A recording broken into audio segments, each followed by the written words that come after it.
वालेकुम everyone. Hopefully आप सब ठीक ठाक होंगे और खुशबाश होंगे। जी तो यहाँ मैं पी रही हूँ चाय और साथ में हलवा।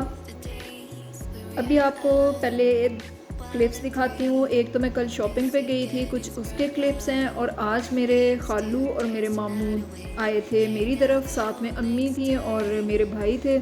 तो उनके लिए चाय बनाई और सर्व की, सारी उसकी कुछ क्लिप्स मैंने रिकॉर्ड किए थे। और साथ में कोशिश करती हूँ कि कचौरियों की, मैंने आलू की कचौरियाँ उसकी रेसिपी रिकॉर्ड तो की है, तो वो आपके साथ शेयर करूँगी।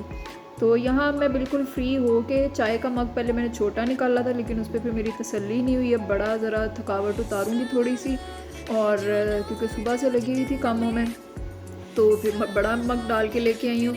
तो किचन के हालात भी आपको दिखाती हूँ, सारा समेट के, ड्राइंग रूम भी सारा समेट लिया और यहाँ से भी समेट लिया।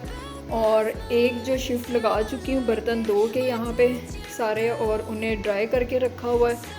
और साथ में मैंने कहा बर्तन तो काफ़ी हद तक निकले हुए हैं, जो ये वाली कैबिनेट रह गई थी साथ में, मैं फिर इसको भी अब क्लीन किया सारा, और इसमें अब दोबारा से बर्तन सारे अरेंज करके रखे हैं।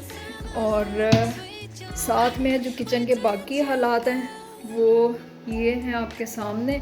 ये भी सारी चीज़ें जो हैं सिमटने वाली हैं और बर्तन कुछ धुलने वाले हैं। इन्हें अब धोऊंगी और समेट के सारा किचन, और फिर रात के खाने में देखते हैं अब क्या बनेगा। तो यहाँ मैं बैठ के पीती हूँ अपनी चाय, और आप चल के बाकी का व्लॉग देखें और जल्दी से जाके इस वीडियो को लाइक कर दें और चैनल को सब्सक्राइब कर दें। जी तो आज हम आए थे लालपुर गैलरिया में शॉपिंग के लिए। तो हमें यहाँ पता चला था कि जे डॉट पे बड़ी ज़बरदस्त किस्म की सेल लगी हुई है। तो सबसे पहले हम जे डॉट पे गए। वहाँ आपको पता है कि वो वीडियो रिकॉर्ड नहीं करने देते हैं, तो इसलिए बच्चे ढूंढ रहे थे अपने लिए ट्राउज़र और शर्ट सेम फैब्रिक में, लेकिन इनके पास उसमें बिल्कुल 3 या 4 ही मुश्किल से आर्टिकल थे। तो इसलिए फिर इन्हें तो कुछ पसंद नहीं आया। फिर हमने कहा चलें चल के ज़रा कुछ और चीज़ें देखते हैं, जहाँ कहीं पे सेल लगी हुई है उसे अवेल करते हैं। जी तो सबसे पहले हम गए फ्यूरर पे। फ्यूरर पे भी बड़ी ज़बरदस्त किस्म की 50% सेल लगी हुई थी, और इनके भी काफ़ी अच्छे आर्टिकल होते हैं, डिज़ाइनिंग भी इनकी बड़ी ज़बरदस्त होती है। बच्चे पहले भी ऑलरेडी यहाँ से काफ़ी शॉपिंग कर चुके हुए हैं। ये आउटफिटर्स के बिल्कुल ऑपोजिट है, आपको सामने नज़र भी आ रहा है जिस तरह के। तो इनके पास चीज़ों की काफ़ी ज़्यादा वैरायटी है, आपको बॉयज़ में गर्ल्स में हर तरह की जो चीज़ आपको चाहिए हो वो मिल जाएगी। कैप्स हैं, जैसे आपको मैं दिखा रही हूँ, कोशिश कर रही हूँ कि हर चीज़ आपको इसमें नज़र आ जाए। शूज़ हैं, बैग्स हैं, और उसके अलावा सॉक्स, और गर्ल्स में भी इवन आपको हर तरह की चीज़ जो है यहाँ पे आप जाएंगे आपको मिल जाएगी। इनका फैब्रिक भी बहुत अच्छा है और इनकी प्राइस रेंज भी काफ़ी अच्छी है। तो यहाँ से फिर बच्चों ने अपनी कुछ शॉपिंग की जो 50% में था समर में। फिर हमने कुछ चीज़ें मिल गई वो बाय की, और कुछ जो हैं शर्ट्स उन्हें चाहिए थी समर के लिए, तो वो फिर हमने बाय कर ली। और समर पे भी कुछ आर्टिकल्स पे सेल थी, अदरवाइज़ विंटर वालों पे तो 50% ऑफ था ऑल ओवर पे। उसके बाद हम ये गए, एक और ब्रांड है यहाँ पे एसेंशिया, यहाँ पे भी सेल लगी हुई थी। यहाँ से बच्चों ने ऑलरेडी 1-2 चीज़ें ली थी और वो बड़ी अच्छी निकली, इनका एक्सपीरियंस बड़ा अच्छा रहा, तो इसलिए फिर हम यहाँ भी दोबारा गए थे। यहाँ पे भी 50% ऑफ़ लगा हुआ था हर चीज़ पे। और फिर यहाँ से भी बच्चों ने अपनी कुछ चीज़ें ली, कुछ 1-2 पहले ली हुई थी बड़े बेटे ने, तो उसकी जो है छोटे बेटे को पसंद थी, उसने फिर सेम ही दोबारा ले ली। और यहाँ पे भी आप देख सकते हैं कि बच्चों के और गर्ल्स बॉयज़ दोनों के आपको मिल जाएंगे, छोटे बच्चों से लेके बड़े बच्चों तक हर तरह की चीज़ यहाँ पे आपको मिलती है। और बड़ी अच्छी इनकी भी प्राइस रेंज है, और इनका मटेरियल भी, फैब्रिक, ईच एंड एवरीथिंग जो है बहुत ज़्यादा अच्छी है। तो आप यहाँ भी ज़रूर जाइएगा। ये किसके ऑपोजिट है मुझे भूल गया, मे भी मैं वीडियो में दिखाऊँ आपको। ये भी लालपुर गैलरिया में ही है, और इनकी एक ब्रांच और है जो ये फोकस के ऑपोजिट है, वो मेरा ख्याल है चैनवन रोड पे है। तो ये भी इनकी जी बड़ी ज़बरदस्त। जी तो इसके बाद हम गए फूड कोर्ट, और वहाँ से हमने बैठ के बस पैक करवाया और घर ला के खा लिया, क्योंकि बच्चों की सुबह टेस्ट भी था और उन्हें था कि हम जाके बस अपने जो टेस्ट की तैयारी करें, इसलिए हमने पैक करवाया और फिर बस घर आके खाया। ओवरऑल बड़ी अच्छी शॉपिंग रही। बस जे डॉट पे वैसे तो बहुत चीज़ें अवेलेबल हैं, जिसने सेल अवेल करनी हो तो उनके लिए बड़ा अच्छा चांस है। इसलिए अगर आपकी भी ईद की शॉपिंग बाकी है तो आप भी ज़रूर जाएं, आप वहाँ से शॉपिंग करें, आपको ज़रूर कुछ ना कुछ मिल जाएगा। और बाकी भी काफ़ी जगहों पे सेल लगी हुई है, अगर वहाँ से कुछ ना पसंद आया तो और जगह से आ जाएगा। जी, तो आज मैं बनाने जा रही हूँ आलू की कचौरियाँ या आलू के कटलेट्स, लेकिन ज़रा डिफरेंट स्टाइल के हैं वो। उसके लिए हमें आलू चाहिए। आलू मैंने पील ऑफ करके इस तरह से बॉईल करने के लिए इनको रख दिया है। और इसके अंदर अब हम ऐड कर देंगे 1 टीस्पून नमक की, ताकि आलू के अंदर ज़रा टेस्ट आ जाए। तो इनको बॉईल होने देते हैं और उसके बाद फिर नेक्स्ट स्टेप की तरफ चलेंगे। जी, तो आलू हमारे बॉईल हो चुके हैं। आलू में आप इस तरह से छुरी मार के देख लें तो उससे आपको आइडिया हो जाएगा कि आपके आलू बॉईल हो चुके हैं। इनको करते हैं स्ट्रेन। जी, तो आलू बॉईल हो चुके हैं और इनका पानी भी खुश्क हो चुका है। और अब इसके अंदर हम ऐड करेंगे अपने स्पाइसेस, मसाले। मसालों में हम सबसे पहले ऐड करेंगे इसमें नमक। आप अपनी चॉइस के अकॉर्डिंग, अपने टेस्ट के अकॉर्डिंग इसको कम ज़्यादा भी कर सकते हैं। मैंने इसमें 1.5 टीस्पून ये ऑलमोस्ट है वो डाला है। और इसमें कुटी हुई लाल मिर्च जाएगी, वो भी ऑलमोस्ट मैं 1 भर के डालूँगी। और साथ में जाएगा पिसा हुआ धनिया, उसका भी 1 टीस्पून भर के डालूँगी। और साथ में जाएगा कुटा हुआ ज़ीरा, उसका भी हाफ़ टीस्पून उसका आप ले लें। और साथ में धनिया आपके पास फ्रेश हो तो वो डाल लें। मैं यहाँ पे थोड़ी सी, मेरे पास कुछ धनिया पड़ा हुआ था तो वो ऐड कर रही हूँ, क्योंकि ताज़ा मेरे पास अवेलेबल नहीं था। और उसके साथ हम इसको मिक्सचर को जोड़ने के लिए डालने रहे हैं, इसमें ऐड कर रहे हैं 1 कप कॉर्नफ्लोर का। इन चीज़ों को डाल के आपने अच्छी तरह से इससे मिक्स कर लेना है। ये हाथ से इजी हो तो आप जिस तरह से कंफर्टेबल फील करते हैं हाथ से कर लें। मैं इसके साथ मिक्स करने जा रही हूँ, तो इसके साथ ही मिक्स करके मैं इसकी आपको लुक दिखाती हूँ।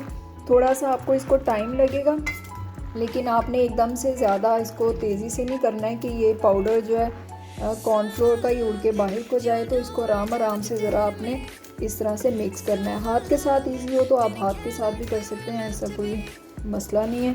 तो चलें इसको मिक्स करके फिर मैं आपको फाइनल इसकी लुक दिखाती हूँ।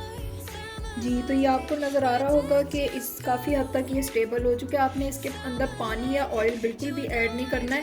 थोड़ा सा इसको टाइम लगता है मिक्सचर को मिक्स करने में, लेकिन आपने इसी तरह से इसको स्लोली जो है मिक्स करना है, तो ये खुद ही इससे जुड़ता जाएगा।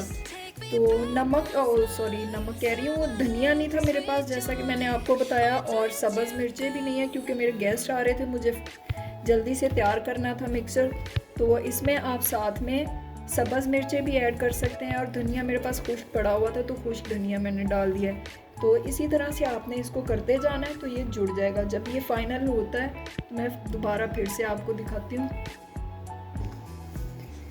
जी, तो ये मिक्सचर आपको नज़र आ रहा होगा, ये अच्छी तरह से सारा जुड़ गया है। मैंने बिल्कुल भी इसमें पानी भी नहीं ऐड किया है और ऑयल भी नहीं ऐड किया है। अब इस तरह से आपने, जब आपका फाइनल होने लगे उससे पहले एक दफ़ा नमक मिर्च आप चेक कर लें कि स्पाइसेस जो डाले थे वो आपके ठीक हैं या नहीं।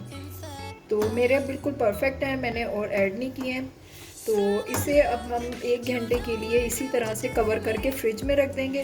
तो फ्रिज में इसको रखते हैं और बाद में नेक्स्ट स्टेप की तरफ चलते हैं। जी, तो मिक्सचर को हमने फ्रिज से निकाल लिया है। अब इसकी आप चाहे तो इकट्ठे की, इजी आपको लगे तो इकट्ठे की बना लें। आप अलहदा से एक एक करके बनानी हो तो इस तरह से बना के छोटी छोटी हाथों पे गोल कर लें। और उसके बाद थोड़ा सा मैदा इस तरह से फैला लें और उस पर फिर इसको लगा के, और चाहे तो बेलने के साथ, चाहे आपको इजी लगे तो हाथ के साथ आपने इसको जितना पतला आपसे हो सके कि किनारे भी ना टूटें, जो थोड़े बहुत टूट जाएं उन्हें आप इस तरह से हाथों से ठीक कर लें। तो सारी आप इस तरह से बेल लें। और ये इतना सा साइज़ आप देख लें अंदाज़न कि ये इतनी सी थिक होनी चाहिए। तो इस तरह से सारी बेल के मैं रखती हूँ और फिर आपको दोबारा दिखाती हूँ। जी, तो ये सारे इस तरह से मैंने बेल लिए हैं, हाथ के साथ ही बेल के इन्हें रख लिया इस तरह से। और ये वो हैं जो मैंने मैदा लगाया था, लेकिन ये वाले वो हैं जिनको मैंने मैदा नहीं लगाया, उसके बगैर मैंने हाथ के साथ ही बेले हैं। तो अब बारी आती है इनको फ्राई करने की। जी, तो यहाँ पे मैं एक आपको दिखाने के लिए फ्राई कर रही हूँ, क्योंकि गेस्ट आ जाएंगे तो फिर आनन फानन काम पड़ जाएगा, तो मुझे फिर वीडियो शायद ना रिकॉर्ड की जाए। तो ये जो एक है ये मैं आपको यहाँ पे फ्राई करके दिखा देती हूँ, क्योंकि ये हमारे पका तो हुआ है मिक्सचर। बस आपने मीडियम हीट पे इसको ऑयल को गरम कर लेना है और उसके बाद फिर आपने इसको अंदर डाल देना। डीप फ्राई ये होंगे, आप चाहें तो शैलो फ्राई भी कर सकते हैं, लेकिन अच्छा है कि इनको डीप फ्राई करें। तो थोड़ी देर इसको पकने दें, जब एक साइड इसकी पक जाएगी तो फिर आप इसको थोड़ी देर बाद इसकी साइड जो है वो चेंज कर देंगे और गोल्डन ब्राउन होने पे इसका वेट करेंगे।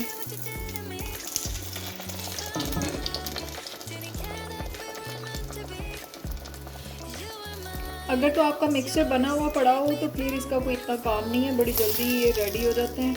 तो इस तरह से ये जी फ्राई हो चुका है। अब इसकी मैं आपको शक्ल भी दिखा देती हूँ, और जिस टाइम ओवरऑल फिर फ्राई कर लूँगी तो वो भी फिर आपको डिश आउट करके तब मैं फिर आपको दिखा दूँगी, अगर मुझे टाइम मिला तो। अदरवाइज़ ये फ्राई बस इस तरह से होंगे। जी, तो फ्राई करते हुए मैं वीडियो नहीं रिकॉर्ड कर सकी, तो कचौरियाँ यहाँ पे आलू की जो वो रेडी हो गई हैं। साथ में मैंने बनाई थी चना चाट, इसकी भी इंशाल्लाह रेसिपी किसी दिन आपके साथ शेयर करूँगी। रिकॉर्ड तो मैंने की है, लेकिन अभी मैं फ़िलहाल अपलोड नहीं कर रही हूँ। और साथ में थे नगेट्स। तो सबसे पहले ये चीज़ें सर्व की थी, और इसके बाद फिर थोड़ी देर के बाद मैंने गजरेला सर्व कर दिया, साथ में चाय, और फिर उसके बाद थे बिस्किट। जी, तो सारा काम मुझे अकेले में करना था, इसलिए मैं वीडियो नहीं साथ साथ रिकॉर्ड कर सकी, उसके लिए माजरत। जी, तो उस टाइम पे मैं सारी चीज़ों की वीडियो रिकॉर्ड नहीं कर सकी थी ठीक तरह से। अब मैंने टेबल सेट की थी अपने और बच्चों के लिए, तो हम खाने लगे थे। मैंने कहा अब मैं वीडियो ज़रा प्रॉपर रिकॉर्ड कर लूँ। इस तरह से जी डाइनिंग टेबल कह रही हूँ, सॉरी, ड्राइंग रूम में टेबल पे सारा सर्व किया था, लेकिन अब ये मैंने लाउंज में किया है। और ये रही चना चाट, और ये रहे वो आलू की कचौरियाँ, जिसकी रेसिपी मैंने आपके साथ शेयर की है या अभी करूँगी, ये देखती मैं किस वीडियो में अपलोड करती हूँ। साथ में जी नगेट्स थे, चना चाट है, इसकी भी रेसिपी ये डिफरेंट स्टाइल की आपके साथ शेयर करूँगी। गजरेला जो तब मैंने फ्रीज़ किया था, ये आज गरम कर लिया था, और साथ में ऊपर नट्स डाल दिए। नट्स साथ मैंने रख भी दिए थे कि समटाइम कुछ लोग ज़्यादा डालना पसंद करते हैं, जिन्होंने ज़्यादा डालने हो वो फिर एक्स्ट्रा ऊपर डाल लें। और जी बस चाय थी टिकोज़ी, जो उस दिन मैंने दिखाई थी आपको, तो ये भी साथ फिर ऊपर रख दी। इस टिकोज़ी की भी बड़ी स्टोरी बनी है, ये भी आपको फिर किसी वीडियो में सुनाऊंगी। और साथ में जी मैंने अपने लिए चाय का कप भी फिर यही वाला निकाल लिया। इसकी स्टोरी ये है कि इसकी वीडियो जब मैंने अपलोड की, हम लोग 4 बहनें हैं, तो अम्मी हमारी जो है चारों बहनों के लिए लेके आई थी, लेकिन जो मेरी सिस्टर बाहर होती है उस तक अभी ये टिकोज़ी पहुंची नहीं है। तो हुआ ये कि टिकोज़ी देख के उसने फिर जी मीठी मीठी सी लड़ाई छेड़ ली कि सबके लिए जब आई तो मेरी टिकोज़ी कहाँ गई है। तो अब जो है टिकोज़ी की तलाश जारी है कि उसके वाली टिकोज़ी जो है वो कहाँ गई। अब उसको ढूंढेंगे और फिर उस तक वो पहुँचेगी इंशाल्लाह। तो ये थी जी आज की स्टोरी। होपफुली आपको आज की वीडियो पसंद आई होगी। अगर आपको ये वीडियो पसंद आई हो तो इसको लाइक कर दें वीडियो को, और चैनल को जल्दी से जाके सब्सक्राइब कर दें। इसके साथ ही अल्लाह हाफ़िज़।